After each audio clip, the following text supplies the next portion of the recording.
I guess. So, this is the SSU-310 Wombat by Sub, who created the Bilby and the Frogmouth Shuttle, which are both very excellent survival ships. The ship has 6,777 PCU. Alright, let's do a quick fly around here to the front here.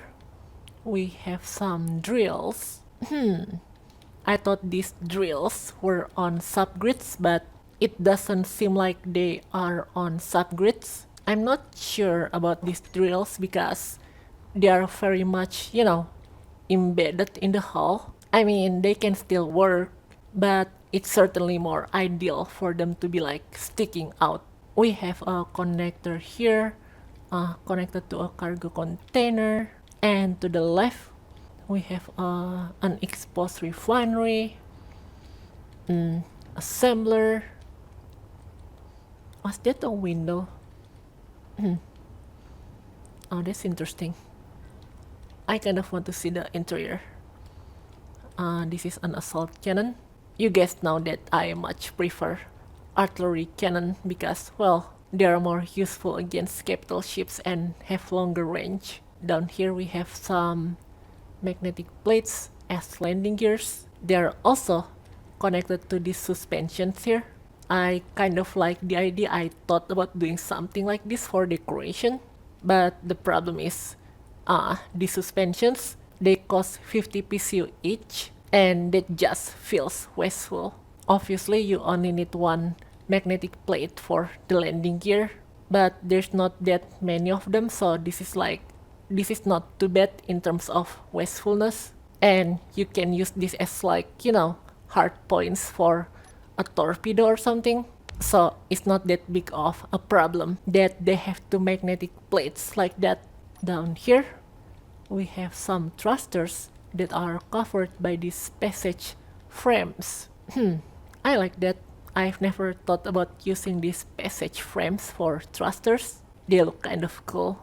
We have a connector down here, which is not really sticking out there, but it's also not as recessed as a lot of connectors on ships that I see out there. So this is not too bad. Alright, I'm guessing the other side is pretty much the same thing.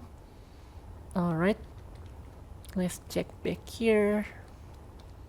There's the antenna and the large thrusters. Oh, I feel like you don't need this many connectors because that's like what, 3 connectors, one to the front, one at the bottom, and one to the top there.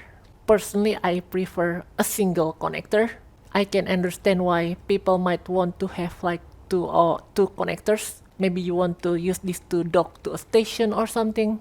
But I feel like having 3 like that is just too much, especially with the positioning back here with this vertical stabilizer here. It just limits what you can put on this connector here. What are these?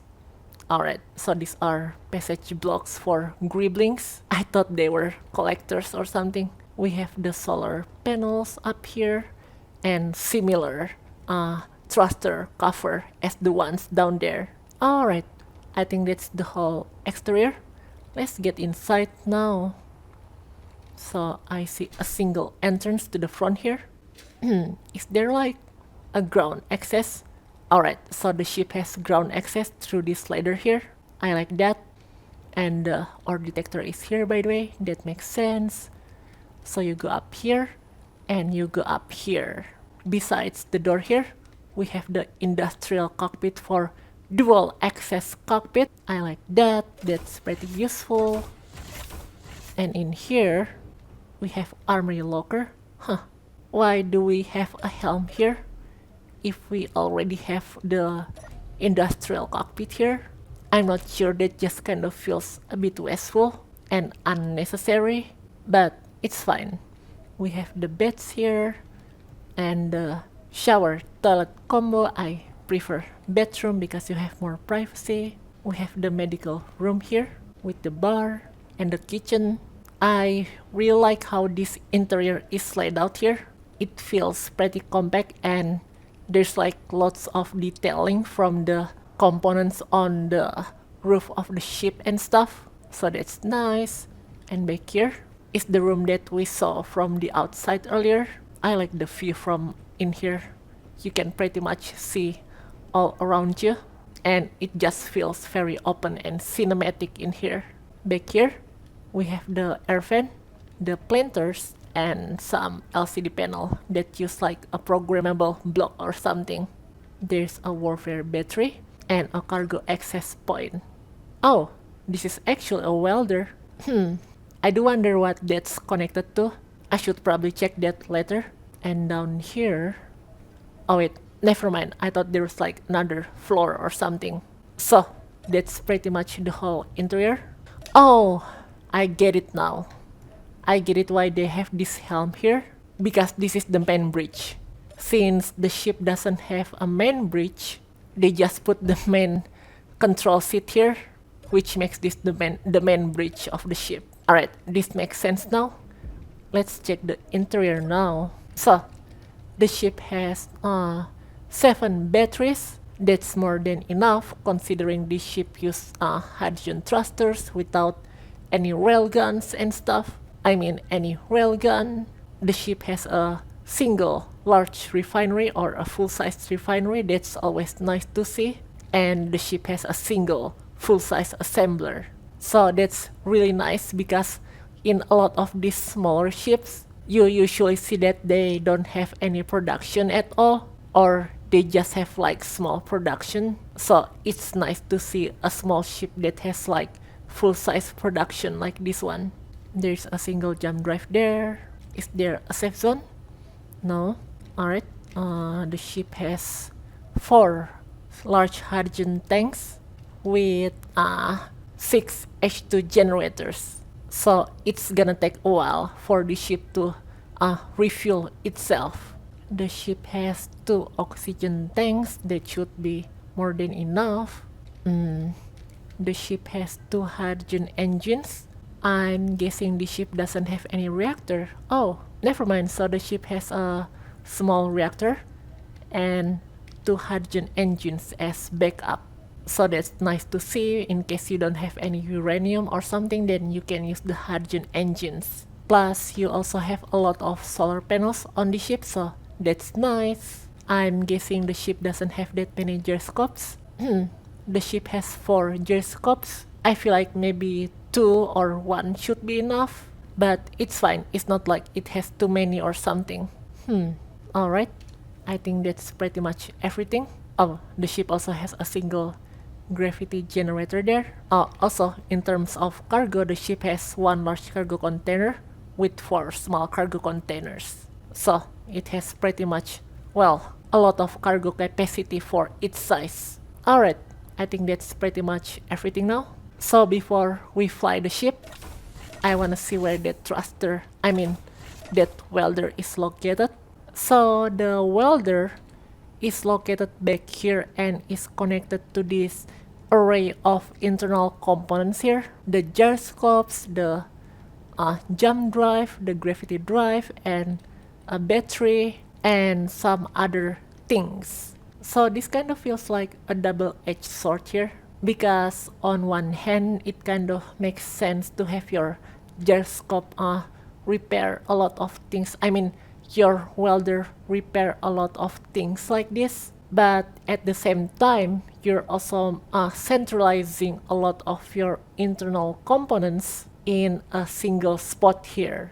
So let's say you got shot by a railgun from up here, or well, anywhere that goes in there, you'll lose like a lot of your ship's functionalities. So it seems the whole set of gyroscopes are also in here. So if this section here got destroyed, you'll pretty much lose control of your ship. So just keep that in mind. Alright, let's fly the ship now. So the ship weighs 570 tons and the ship has about 14 upward thrusters. That's almost 3-to-1 thrust to weight ratio. So this ship should be able to fly on planets just fine. and it should have very high acceleration as well. There you go. You can easily dodge enemy fire with the ship here. Also, since the ship only weighs 570 tons, for large hydrogen tanks should be enough to to fuel the ship for a long time. So that's good. In terms of turning speed, well, you get quite a lot of a high turning speed here. It kind of feels too much actually, but well, it's fine. Alright, let's fly the ship on the planet now. And this should be able to fly just fine. There you go. So, just like any other ship from this creator, this ship is very practical to use on survival. I mean, there's some things that are kind of inefficient or feel a bit wasteful, but the ship only costs 6,700 PCU, so it's not really that bad. And the ship has full-size production and some drills, which you don't see on a lot of ships out there for some reason. The weapons, well, it's not ideal, and I'm feeling like that rear Gatling turret there can be raised by one block, and it will have better turrets lines of sight. And the drills, I feel like the drills can be extended a bit, so it's more useful to drill stuff with the ship, or more convenient, because right now it's gonna be kind of hard to drill stuff with the drills being embedded like that. But overall, this is a very efficient survival ship. Alright, let's crash the ship now. I want to crash on... I'm gonna try something different today. I'm gonna crash the ship backward, and we're gonna see how this goes. Alright, here goes. Oh. Oh. Oh. I think a lot of the hydrogen tanks kind of exploded there when we hit the hill up there, and the whole back section just pretty much vaporized out of existence. Hold on, I'm looking at the name of the ship again, I forgot. So yeah, that's the SSU 310 Wombat by Sub. You can find the link in the description below.